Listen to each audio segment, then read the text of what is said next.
In this video, we're going to go over how to create a high-quality scientific conference poster.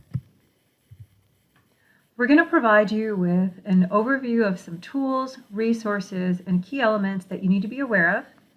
We're going to discuss the software that you will need, the general content to include, and some design tips. We're also going to provide you with some image resources and tips on how to manipulate them for improved print quality, and then finally we'll discuss some printing tips and resources.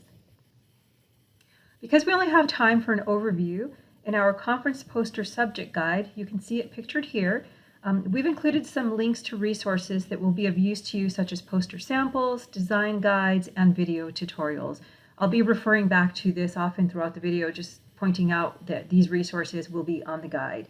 This is the link that will take you to that guide, and you can access the resources there. There's a link to these presentation slides in there as well. You can see right here, PowerPoint slides. You can download those to easily access the links that are included here within the slides.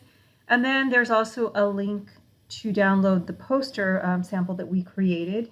And you might want to download that as well, since it contains additional useful tips that I won't be delving into during this video. Okay, so this is a list of the type of software or equivalents that you're going to need in order to create a high-quality poster. I'm going to touch on PowerPoint, but I'm only going to be demonstrating how to use Microsoft Publisher in this video.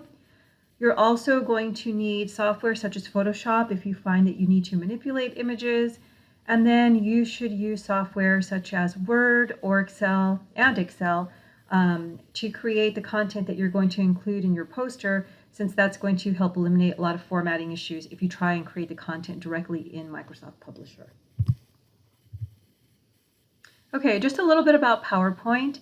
Although PowerPoint was not designed to create posters, it has been widely appropriated for this purpose.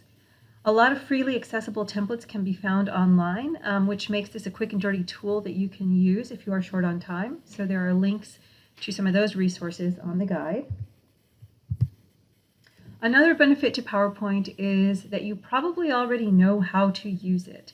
But the major limitation is that it only has a maximum size limit of 56 inches, and most posters have to be 42 by 72 or larger based on conference specifications. You can work around this by creating your poster across 2 or more slides if you're using PowerPoint, but you may incur additional fees to convert your slides into a printable format. The other option is to learn how to use a professional publication tool such as Publisher. Publisher has features that have been designed to handle more complex graphics and layouts. You can custom tailor the size of your poster. You can use guidelines for more precise alignments, and you can even wrap your text around images for a more professional effect. Publisher also has a PDF export function that generates a document that meets vendor print criteria. This is not the same as saving your PowerPoint file in a PDF format, so that's another benefit to using Publisher. The main limitation to Publisher is that sometimes it's not included in the Microsoft Office packages that are sold to students, but it is freely available on all of our library computers, and if you download the USC Microsoft Office package, it will be included for PCs. So in just a second, I'm going to demonstrate how to get started with Publisher. But again, since we don't have time to do in-depth coverage, I've included a link to a video in the subject guide, and in approximately 12 minutes, they cover all of the basic features that you need to be familiar with in order to make use of Publisher to create a poster using this software. Okay, so let's go ahead and jump into Publisher now, and I'm going to go ahead and demonstrate some of the key features to getting started.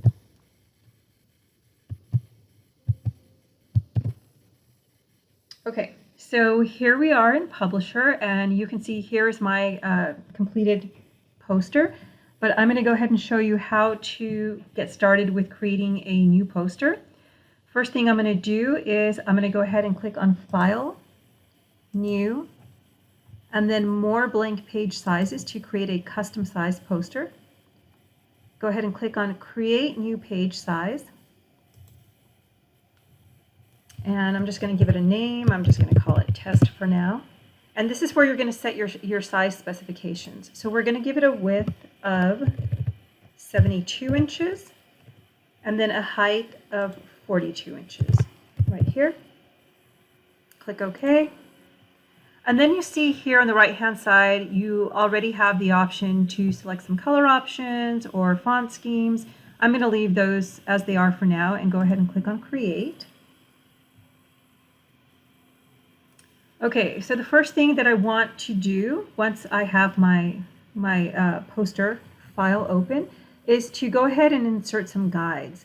So the way that I'm going to do this is to click on Page Design and then Guides. And I'm going to go ahead and select an option from the built-in ruler guides. Just select one that frames the work that you would like to present to the best possibility. Okay. But the guides are never going to be exactly what you need, so you can further customize them by adding as many additional horizontal or vertical guides that you might need. And all you have to do is go back, make sure you're still in Page Design, click on Guides again, and add any horizontal or vertical ruler guides, and then you can move these around as necessary. Okay, now we are ready to go ahead and insert some text. I've already copied some text from my Word document, so I'm just going to go ahead and paste it. And you can see it's going to come up in this extremely tiny font. So the first thing I'm going to do is go ahead and Control-Alt to select all. Make this a little bit bigger. And go back to Home and change my font size. Let's go with 72 so we can see that a little bit better. And just go ahead and resize your box. I'm going to go ahead and move it up here. Okay. Now that we have some text, one of the really nice features of Publisher is being able to insert images and have them embed within your text. So the way that you're going to do that is to go ahead and insert an image placeholder. You don't have to put your images in right away. So I'm going to go ahead and go to Insert, select Picture Placeholder, and go ahead, I'm going to enlarge it, and then move it over and drop it into my text. And then once it's in your text, you can just go up here to Wrap Text, click on the drop down, and you'll see the different ways that you can thread it through. So you can go ahead and select what works best for you.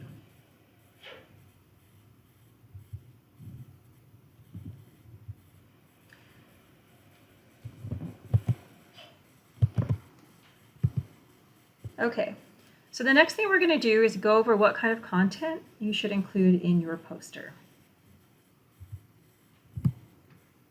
First and foremost, you want to make sure you read and adhere to the conference specification guidelines, in particular regarding size and citation style requirements.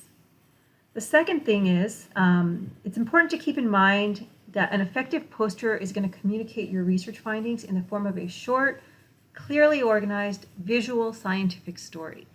So for that reason, it should be visible from at least 4 feet away and contain more graphics than text. That means roughly 20% text, so that's a maximum of 800 words if you can manage that. 40% figures, 40% empty space. But keep in mind, these are guidelines. They're not strict numbers for you to adhere to. You're just going to have to adjust accordingly for the content of your research. A few more tips. One of the most important things you can do to make your life a lot easier is to take the time to plan out your poster before you even try and create it in Publisher. I highly recommend going to websites such as Faculty of 1000 or any of the others that are listed in the subject guide and look at some good examples. See what strikes you, what's visually appealing to you, and then go ahead and just sketch a little template of what you would like your poster to look like, relevant to the information that you're trying to include within that. You also want to make sure that you identify the main message or theme that you want to convey, and then always just make sure that that is coming across and you're not getting lost in a lot of the details, that you can always get back to that main message or theme. And then finally, something that will greatly help you, again, is to sketch a layout of what you want your poster to look like before you begin to use Publisher. And then I mentioned this previously, but it's important to reiterate this. You're going to want to create all of your content in software such as Word or Excel, and then copy and paste it into Publisher. And the reason for that is that that's going to help you avoid a lot of formatting issues. You saw how small that text comes up inside of Publisher. It's really difficult to try and develop that directly within the software itself. Okay, the narrative of traditional posters tends to flow naturally in these sort of vertical columns going top to down and then left to right. That's the sequence that everybody's eyes tend to flow to. If you decide to veer away from that natural flow, that's perfectly fine, but I would just suggest that you consider including arrows or other signifying symbols to help your viewer follow the sequence of your story. For most scientific posters, you will have, as far as content goes, your title and 4 main sections: your introduction, your methods, results, and discussion. Regarding your title, you want to make sure that you use it to succinctly state your subject and attract viewers. As far as your introduction goes, you should use that to summarize the current knowledge and the gap that your research addresses, either in a short list of bullet points as you see here, or 1 to 2 short paragraphs of approximately 150 words. Regarding your methods, you're going to briefly describe your research design and intervention, and within that, that's going to include a rationale for your design choice as well. Moving along to your results, you will have a short written description of key information, most likely, but this is where you're going to want to incorporate graphics to explain your quantitative data. So, for example, here's a short description, and here at the top we have tables. Tables are going to be good for sharing large quantities of information. Charts. Charts are going to be helpful to communicate patterns, trends, or relationships. And here on the poster, you can check out the 5 most commonly used charts if that helps you identify which ones you would want to use to incorporate your information. Diagrams. These are going to be very useful for sharing background information, sorting results into categories, or proposing a model. And then finally, photos can help you communicate data, ideas, or emotions. And then this brings us to the discussion section. This is a key component, obviously, because this is where you get to share why your research is significant. And then you're also going to want to make sure that you relate your conclusions to the research question as well as other research. And most importantly, be sure to discuss future implications within that section as well. And it can just be concise bullet points, but make sure you're just hitting those key categories of summarizing your story. And then finally, regarding administrative information, you want to keep your acknowledgments down to about 40 words. Include any key literature that you have cited. Contact information can be included as well, and then it's nice to have your poster number and then any logos to make connections to affiliations that you might have. Okay, in order to create a powerful visual message, you're going to want to maintain balance, alignment, and consistency throughout your poster. So next, we're going to discuss how you can use font and color to do that. Starting with font, you're going to want to use no more than 2 or 3 different font styles throughout your poster. You should use a serif font for your title, so that's going to be the one with the decorative keystroke, just because that is going to help draw people's eyes and attract attention to your overall theme, your storyline. And then you're going to want to use sans serif font for all of their text, since that's going to be a lot easier to read. This is a great chart that offers some font combinations for you to consider, as well as additional tips for successful combination. So there's a link here, and it's on the guide as well, just to quickly get you to that.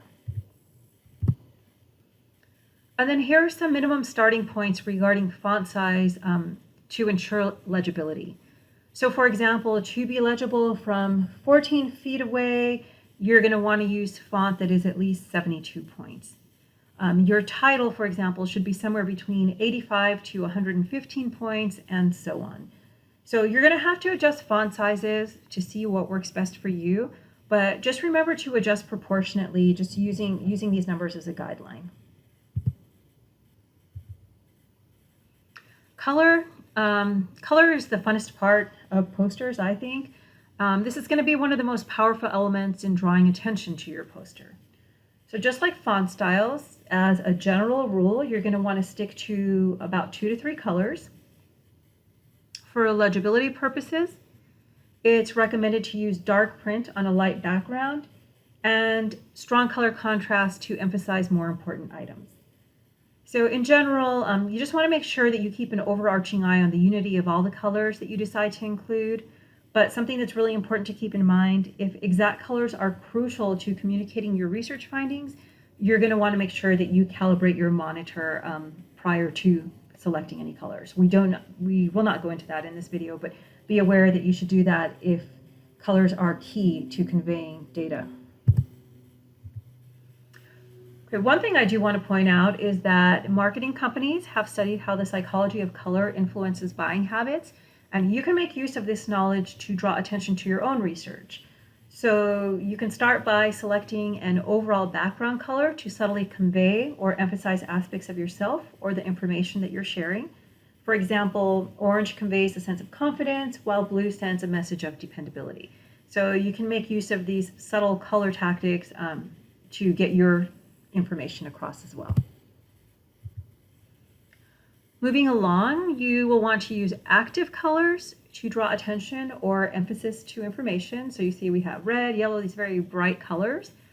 Passive colors for general content. So these cooler colors, blues, purples, greens, and then muted or less saturated colors for your background.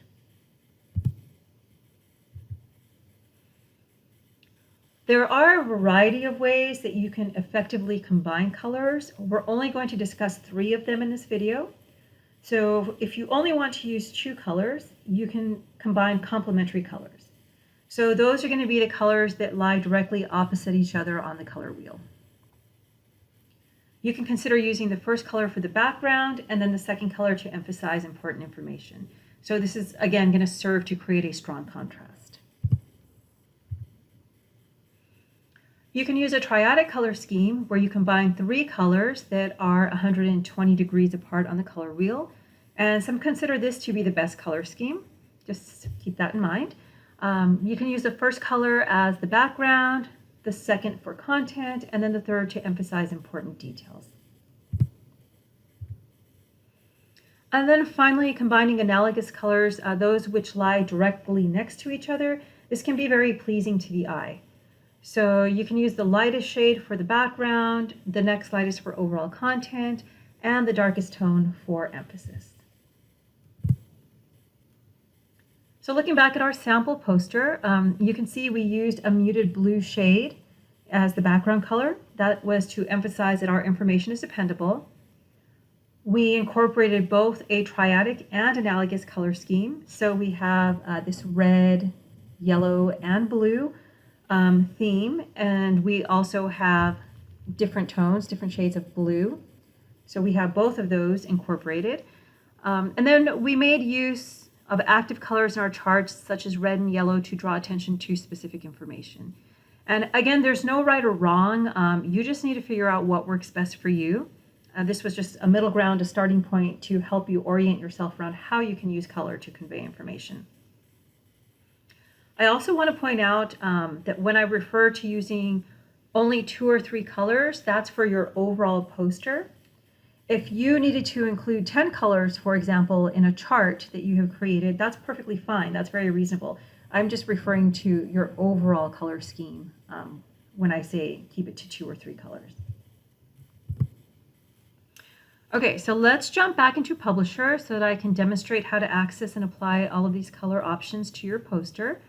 We're going to go ahead and use our poster example so you can see how these color changes impact it immediately. So the first thing you can do is change your background color. So to do that, you're going to want to select Page Design and then go here to Background. And you see many options here, but if you click on More Backgrounds, you have other options as well. And you can scroll through see what it will look like. We'll go ahead and select this light gray for now, so it gets applied immediately. And then the second color option I want to point out are the preset color palettes. So again, make sure you're in page design, and then you see some of the options here, but if you click right here on this little arrow and open up the drop-down menu option, you see a plethora of preset color schemes.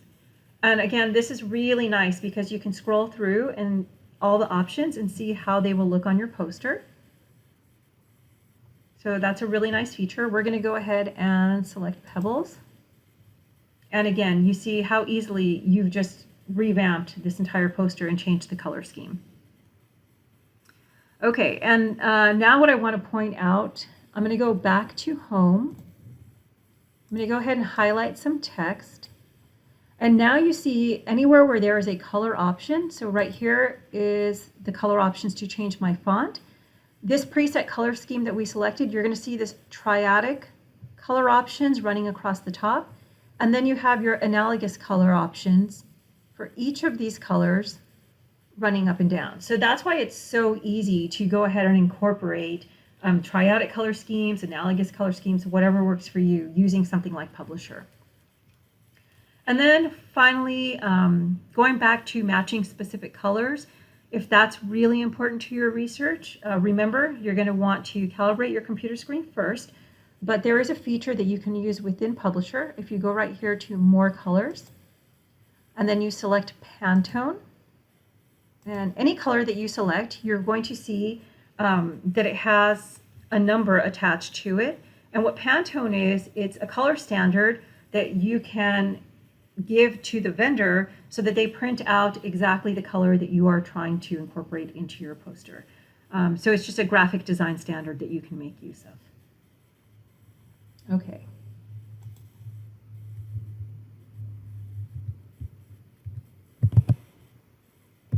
So going back to our slides, you can see everything I talked about is there for you in the slides as well. We're going to move on to image resources next. Images are going to be the key component to visually conveying your research findings. They help you present data and communicate ideas, but they also tend to be the most complex aspect of creating a high-quality poster. So some of the key components that you have to take into account are going to be one, whether the image, if it's not your own image, if it's copyright compliant. And two, is the image resolution high enough so that the image doesn't fade away when you print the enlarged version of your poster? So hopefully your research has generated images that you can incorporate into your poster, but if it has not, and you do want to get some images in there, you need to use someone else's images. So you can go ahead and check out our multimedia guide for some image options. Here's the link that will take you to that. You can also make use of the copyright guidance that's included in there, just to make sure that you are not breaking any copyright rules. We won't be covering that in this video, but just know that that guidance is there for you. I'm going to go ahead and demonstrate how to find images within 3 specific resources now.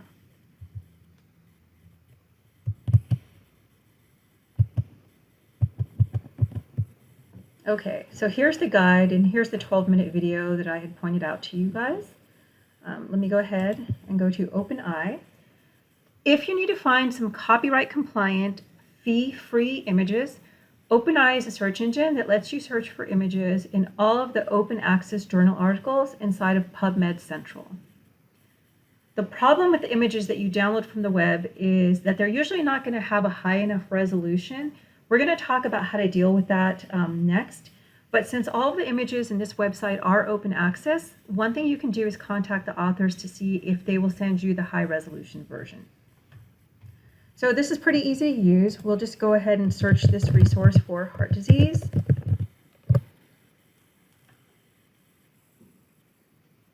And then right here, you see you have a lot of filter options. So probably the most important one, image type. You can go ahead and just filter for photographs or graphics, CT scans, a lot of different options. Hopefully that will apply very quickly. And the other one I want to point out right here is under specialties, for example, if you wanted emergency medicine. So that's going to pull up images related to that. Okay. And then finally, if you're trying to replace an image, that you can't use for whatever reason, you can actually upload that image by using the little camera icon here. And it's going to search by image to try and find other visually similar or color coordinated images for you. So that is a useful resource for that reason. You can also get copyright compliant images freely through Wikimedia Commons. The nice thing about this site is that you can download higher quality full resolution images. So same thing, we just go here to the search box. We're going to search heart disease. Okay, and let's say once you find an image of interest, you're going to go ahead and click right here on the title link. And you're going to go ahead and click on download. And that's what's going to give you these different size options. You're going to want to download the full resolution image.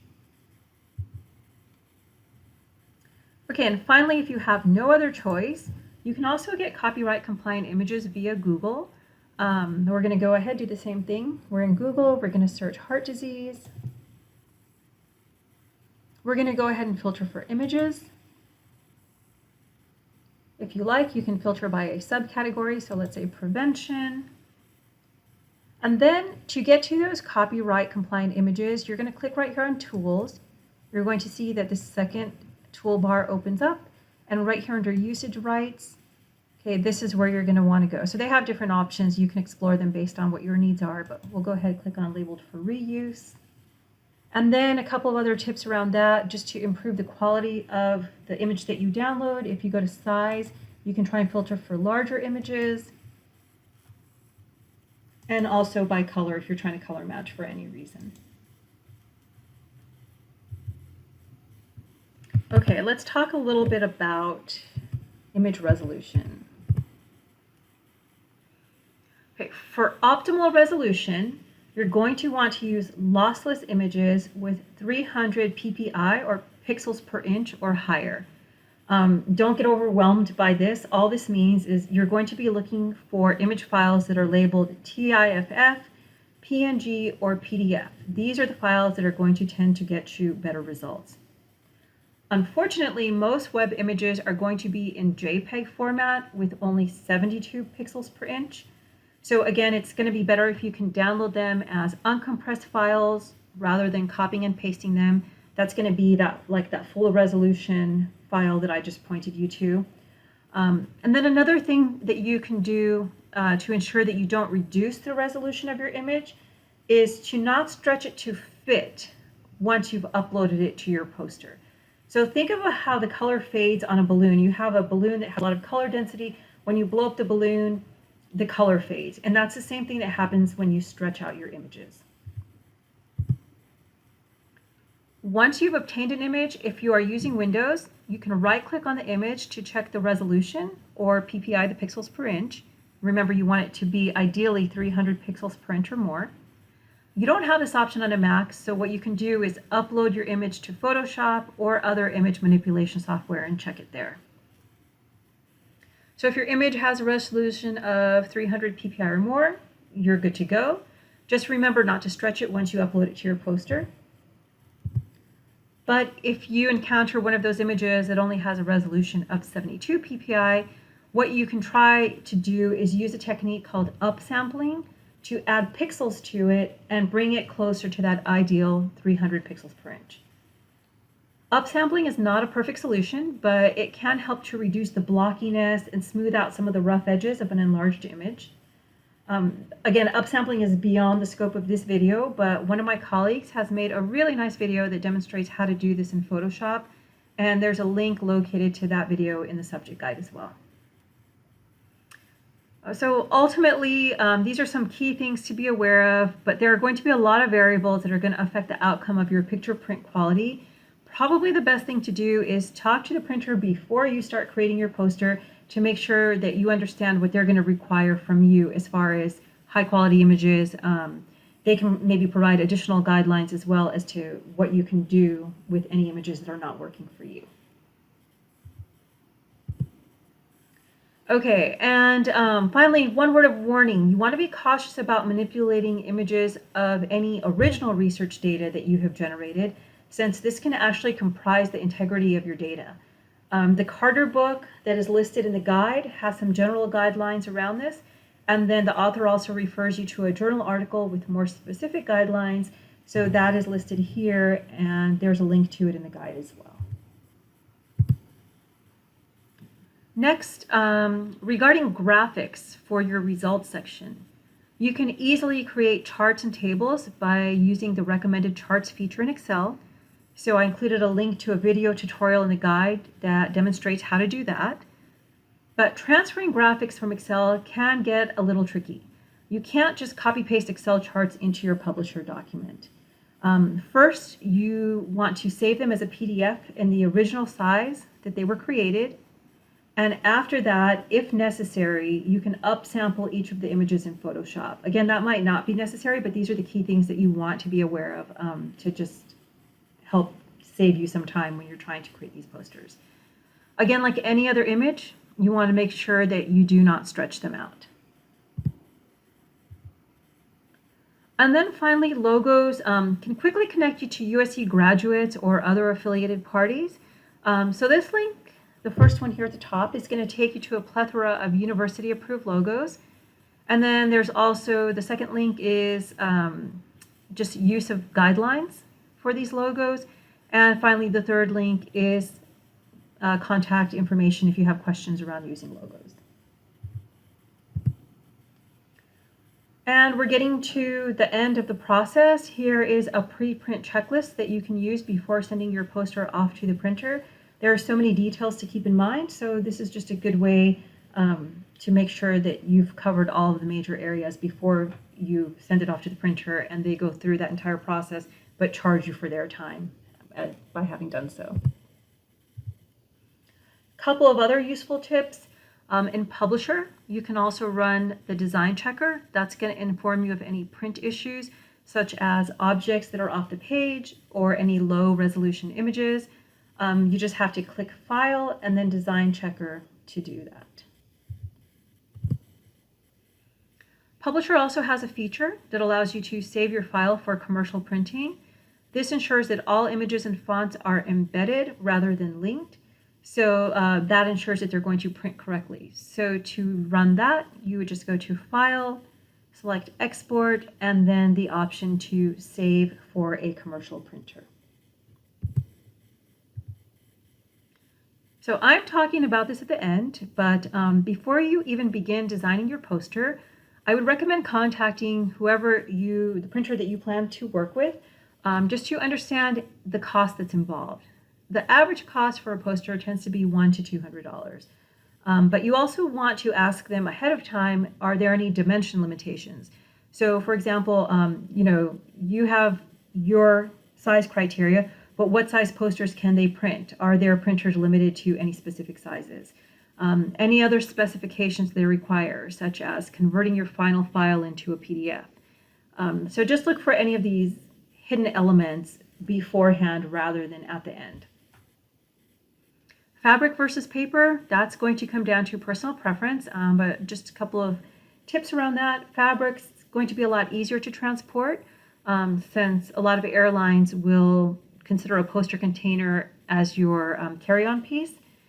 And the thing though, some of the cons of fabric posters is that they can include possible crease lines. So depending on where your conference is, if you have access to an iron or not, be aware that that might affect the visibility of your poster. And they definitely have a loss of color sharpness in comparison to paper posters. So finally, while we're not endorsing or promoting any printer in particular, we have listed some local vendor options. The ones that we've used to make posters for our conferences, those are listed for you on the subject guide. Those are in Los Angeles if you are located regionally here, and they're just there for your reference and convenience.